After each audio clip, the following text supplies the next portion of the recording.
Alors, nous sommes avec M. Ismaël Benbei, député de Istiqlal. Alors, M. Benbei, quel commentaire, quelle analyse faites-vous du discours du président Macron, qui est revenu sur beaucoup de sujets très symboliques, notamment la réaffirmation de la reconnaissance française de la Maroc du Sahara, la question de l'immigration, la question du sport globalement. Quel commentaire faites-vous, quelle analyse? Le président Macron a fait un discours extraordinaire aujourd'hui. Déjà, il a débuté d'une manière poétique en parlant de l'histoire commune, entre le Maroc et la République française, qui est une histoire depuis le 4 ou 5 siècles maintenant. Et puis après, il a évoqué la question et il a confirmé devant nous, les parlementaires, et ça c'est un symbolique fort, la marocanité du Sahara et la reconnaissance de la République française de cette marocanité.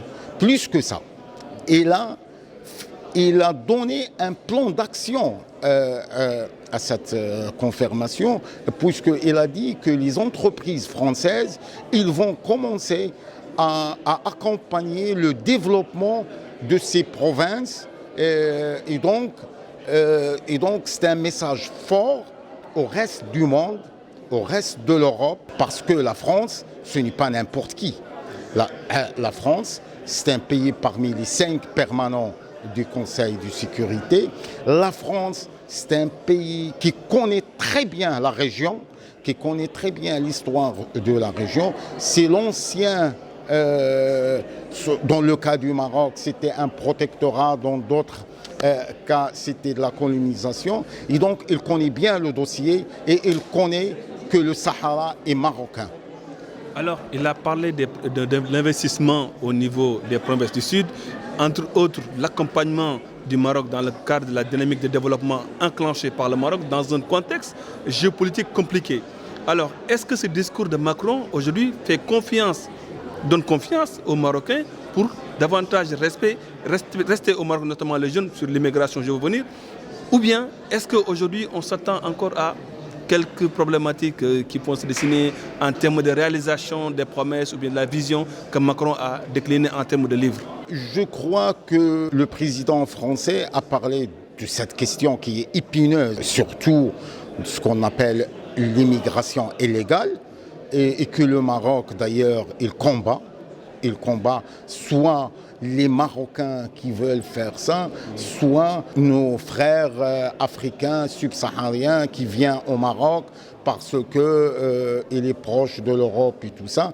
Le Maroc, il fait son job à cet égard, et vous l'avez vu dans les derniers événements, malheureusement des événements malheureux de l'Fnaïdar dernièrement, que le Maroc il a mobilisé toutes ses forces pour faire face à cette question-là. Après, certainement, il y aura des discussions à très haut niveau pour arriver à un consensus entre le Maroc et la France. Et ce consensus sera un modèle qui sera appliqué peut-être entre l'Europe et l'Afrique. Mais justement, vous l'avez dit tout à l'heure, la France est un pays membre au niveau du Conseil de sécurité. Est-ce qu'aujourd'hui, on peut avoir espoir à ce que d'autres pays européens puissent suivre l'exemple de la France en réaffirmant avec fermeté et détermination la reconnaissance sur le Sahara marocain et régler définitivement la question? Déjà, il ne faut pas oublier que maintenant, il y en a 2 sur 5. Il y en a 2 sur 5, ce n'est pas n'importe qui. Il y a les États-Unis qui a reconnu la marocanité du Sahara en 2020.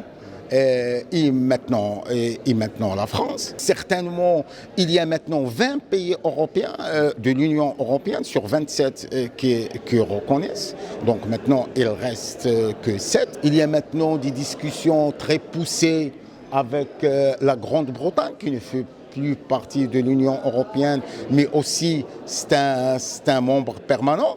Et donc, je crois... On a espoir. Je crois, on a plus qu'un espoir. Je crois que le Maroc, il va avec des pas sûrs vers la résolution. Vous savez pourquoi? Parce qu'on est défendeur d'une juste cause. Et puis, regardez. Je ne sais pas si vous avez été à Lyon ou à Dakhla ces derniers jours. Regardez, sincèrement, moi j'étais dans... sincèrement, on a un niveau de développement et de travail. Et maintenant, on va accélérer le plan de développement. Donc, on veut que du bien. Et puis moi, c'est un message que je lance à nos voisins algériens. Quel message lancez-vous solennellement, M. Benirri? Voilà. Parce que je leur dis qu'il y a du sang commun qui a été versé, du sang marocain qui a été versé pendant la guerre d'Algérie. Le président français l'a appris un peu. Et puis que toute la résistance algérienne, elle avait ses bases à Oujda et dans d'autres villes au Maroc. On a supporté ça. Le roi Mohamed V, que Dieu ait son âme, a refusé de discuter la question des frontières avec la France en 1956. Et il a dit, nous allons attendre l'indépendance de l'Algérie. Malheureusement, on a eu ce qu'on a. Mais je lance au président algérien, moi je suis un simple député, monsieur le président, messieurs les gouverneurs de l'Algérie, nous sommes un peuple commun. Sa Majesté le roi a toujours tendu la main vers vous.